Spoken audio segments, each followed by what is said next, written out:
Hello friends, this is Sudeep Kaushik. Welcome back to our YouTube channel mister Kaushik. और आज हम बात करेंगे कि किस तरीके से आप सब इंस्पेक्टर बन सकते हो दिल्ली पुलिस में या बहुत सारी पैरामिलिट्री फोर्सेस में। और मेनली हम फ़िज़िकल के बारे में भी बात करेंगे, क्योंकि अभी प्रेजेंट में 2020 CPO के फ़िज़िकल चल रहे हैं, जो कि 11 तारीख से 23 तारीख तक चलेंगे। तो मैं आपको बता दूं कि SSC एक एग्ज़ाम कंडक्ट कराती है CPO का, सेंट्रल पुलिस ऑर्गेनाइजेशन। इसके थ्रू बहुत सारी फोर्सेस में और दिल्ली पुलिस में भी वो सब इंस्पेक्टर रिक्रूट करती है, जिसमें जिसके सबसे अच्छे मार्क्स होते हैं वो दिल्ली पुलिस मिलती है जैसे। और उसके बाद CISF है, CRPF है, SSB है, BSF है, ये सारी फोर्सेस में सब इंस्पेक्टर जाते हैं। और एग्ज़ाम्स का प्रोसीजर थोड़ा अलग होता है, लेकिन syllabus as we all know that कि SSC का सिलेबस हर जगह ये सेम ही रहता है लगभग। जिस तरीके से प्री में 4 पोर्शन आते हैं, मैथ, रीजनिंग, इंग्लिश और GS भी आती है। और जो बच्चे प्री की कट ऑफ को क्लियर करते हैं वो सारे बच्चे जाते हैं फ़िज़िकल में, और फ़िज़िकल को जो क्लियर करते हैं वो जाते हैं मेंस में। मेंस होता है 200 मार्क्स का।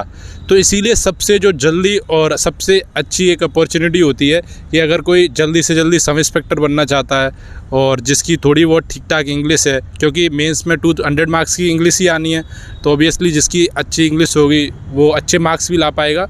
तो इसीलिए मैं यहाँ पे मेनली फ़िज़िकल के बारे में बात करूँगा, क्योंकि प्रेजेंट में अभी फ़िज़िकल चल रहे हैं CPO 2020 के। तो बहुत सारे लोगों का डाउट था कि PST PET क्या होता है, किस तरीके से कंडक्ट कराते हैं वहाँ पे वो। तो मैं आपको बता दूं कि अभी मेरा रिसेंट में ही फ़िज़िकल मैंने 2020 दिया है, और मैंने सिर्फ और सिर्फ दिल्ली पुलिस के पर्पज़ से दिया है फ़िज़िकल। और मैं कोई एग्ज़ाम्स नहीं देता CGL और CPO के अलावा, क्योंकि मैं देख रहा था मेरे बहुत सारे वीडियोस पर कमेंट भी थे, बहुत सारे बच्चे कह रहे थे कि इतनी सारी सीट्स क्यों ख़राब कर रहे हो सर आप। और तो ऐसा मेरा कोई इरादा नहीं है, इतना मैं भी समझता हूँ। और जब तक मेरा 2018 CGL का रिज़ल्ट नहीं आया है, उससे पहले जो मैंने एग्ज़ाम्स दे दिए हैं छोटे पोस्ट के वही दिए हैं, उसके बाद मैंने कोई भी छोटी पोस्ट का एग्ज़ाम नहीं दिया है। तो प्लीज़ आप इस तरीके से ना सोचें कि मैंने एक बार होने के बाद मैं बहुत बार दे रहा हूँ एग्ज़ाम्स। तो ऐसा बिल्कुल भी नहीं है कि एक बार होने के बाद मैं बहुत बार दे रहा हूँ एग्ज़ाम। तो इसीलिए अब मैं आपको थोड़ा बहुत फ़िज़िकल के बारे में बताना चाहूँगा, CPO के फ़िज़िकल की कंप्लीट डिटेल्स बताना चाहूँगा कि क्या क्या करना चाहिए, किस तरीके से तैयारी करें और क्या क्या वहाँ पे कौन कौन से इवेंट्स कराए जाएंगे। उसके बाद आपको पैरामिलिट्री सेंटर मिलेंगे रनिंग के लिए, आप जहाँ पे भी जो भी सेंटर आपको अलॉट होगा आपके पास में या आपसे दूर। तो जैसे ही आप सेंटर पर पहुँचोगे तो क्या होगा कि वो आपका एडमिट कार्ड चेक करेंगे और आपका कोई आइडेंटिटी कार्ड चेक करेंगे, उसके साथ वो आपको एंट्री देंगे। और एंट्री देने के बाद वहाँ पे वो बैच बनाएंगे 30 स्टूडेंट्स का, और मे भी कहीं पे भी 40 या 50 बच्चे भी हो जाते हैं। तो बैच बनाते ही आपको चेस्ट नंबर प्रोवाइड किया जाएगा। डॉक्यूमेंटेशन होने के बाद आपका अलग अलग चेस्ट नंबर होगा। उसके बाद क्या होगा कि आपको कोई नाम से नहीं जानेगा, वहाँ पे चेस्ट नंबर से जानेगा। जो भी चेस्ट नंबर होगा उससे आपको जाना जाएगा। जैसी चेस्ट नंबर मिलेगा तो आपको ग्राउंड में बिठा दिया जाएगा रेस के लिए आपका बैच के साथ में। तो आपका रेस का जब टर्न आएगा तो आप रनिंग में जाओगे। 1600 मीटर का इवेंट होगा, सबसे फर्स्ट इवेंट होगा जो आपको 1600 मीटर क्लियर करनी होगी 6 मिनट 30 सेकंड में। और ये फ़िक्स टाइम है, इससे ना तो आपको 1 सेकंड ज़्यादा मिलेगा और ना ही 1 सेकंड कम मिलेगी। तो जैसे ही जो बंदे क्लियर रेस करेंगे उसके बाद एक और इवेंट होगा 100 मीटर रेस का, वो भी आपको क्लियर करना होगा 60 सेकंड में। और मैं आपको मेन चीज़ बता दूं रेस क्लियर करने के लिए कि ये ज़रूरी नहीं है कि आप कोई 6 महीने से पहले तैयारी करो फ़िज़िकल की, या 6 महीने के मतलब बहुत पहले से तैयारी करो, ऐसा कुछ क्लियर नहीं है। इवन आप 8 से 10 दिन तैयारी करके भी फ़िज़िकल क्लियर कर सकते हो। एग्जैक्टली मैंने 8 से 10 दिन में ही क्लियर किया है फ़िज़िकल। वहाँ पे क्या है कि आपको जैसे ही वो विसिल करेंगे तो आपको 1600 मीटर का पूरा ट्रैक दिया होगा। तो आपको जब वो कवर करोगे आप, तो ये नहीं है कि आपको स्टार्टिंग में बहुत तेज़ भाग जाना है या फिर मतलब पहले तेज़ या ज़्यादा ही स्लो भाग जाना है। आपको एक एवरेज स्पीड से भागना है, और इतना हार्ड नहीं होता है फ़िज़िकल। अगर आप कंटिन्यूस भागते भी रहोगे, चाहे कितनी भी स्पीड से भाग रहे हो, तो आप पक्का आ ही जाओगे। चाहे आप 6 मिनट 29 सेकंड में आओ, लेकिन आ ही जाना है आपको पक्का। और तो इसीलिए होपलेस होने की बिल्कुल ज़रूरत नहीं कि किस तरीके का फ़िज़िकल होगा। ये कोई आर्मी की रेस तो है नहीं जो जहाँ पे बहुत सारी भीड़ होगी या बहुत अच्छे अच्छे रेसर आएंगे या टाइम कम मिलेगा, ऐसा कुछ नहीं होता है। पूरा टाइम मिलेगा अच्छे से आप, तो इस चीज़ के लिए बिल्कुल बेफिक्र रहें। और आप पूरा स्टाफ सपोर्टेड रहता है। अगर आपको कोई दिक्कत होती है, आपको कोई बीमारी होती है, तो वहाँ पे आपके साथ एम्बुलेंस भी रहेगी और तो मतलब इस तरीके से वहाँ पे बहुत अच्छे से आपकी देखभाल भी करते हैं वो लोग। और जैसे ये इवेंट कंप्लीट होगा 100 मीटर रेस का, उसके बाद लॉन्ग जंप है, हाई जंप है, और ये बहुत इजी होते हैं। सिर्फ हाई जंप का थोड़ा सा इशू होता है, तो उसमें क्या कर सकते हो कि आप प्रैक्टिस कर सकते हो अपने घर पे।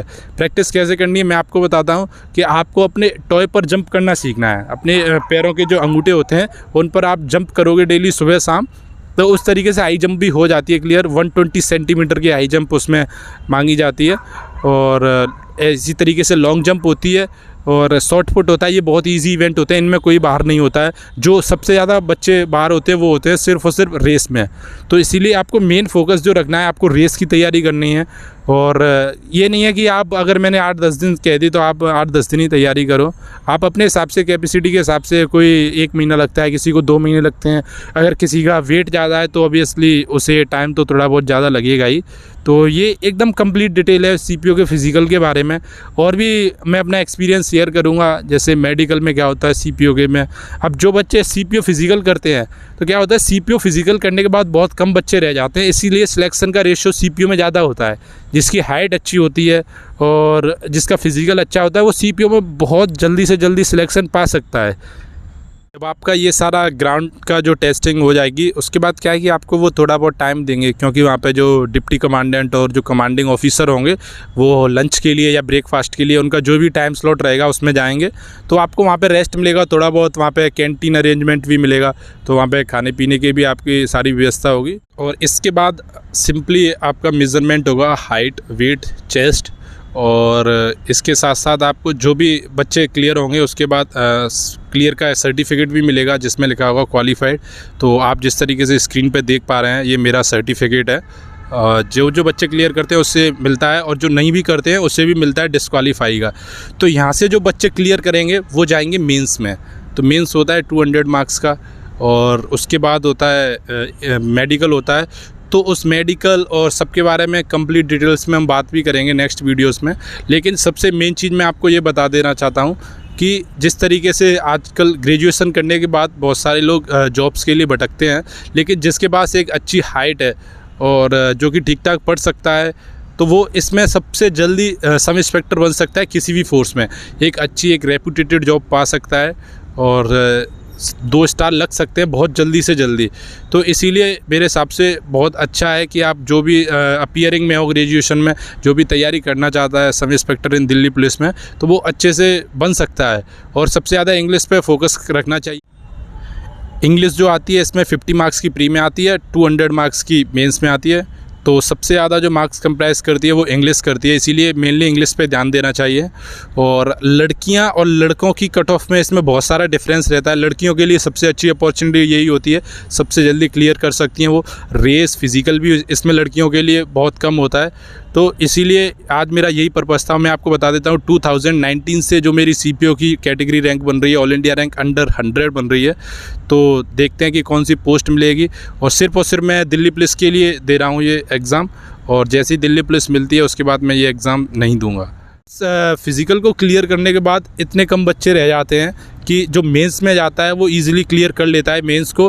तो अगर मेंस में 200 में से अगर कोई 140 प्लस भी इसको ले आता है तो वो एक डिसेंट पोस्ट पा सकता है, मतलब ये सब इंस्पेक्टर बन सकता है किसी भी पैरामिलिट्री फोर्स में।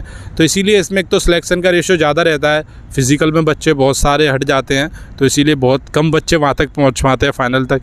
मेडिकल में भी आउट होते हैं बहुत सारे बच्चे। और तरीके की हेल्पफुल वीडियोस पाने के लिए आप मेरे साथ जुड़े रहें, और चैनल को प्लीज़ सब्सक्राइब करें, लाइक एंड शेयर करें अगर आपको वीडियो अच्छी लगे। और आपकी कोई भी डाउट या कोई भी क्वेरीज़ है तो आप कमेंट बॉक्स में लिख सकते हो, मैं आपको रिप्लाई ज़रूर करूँगा।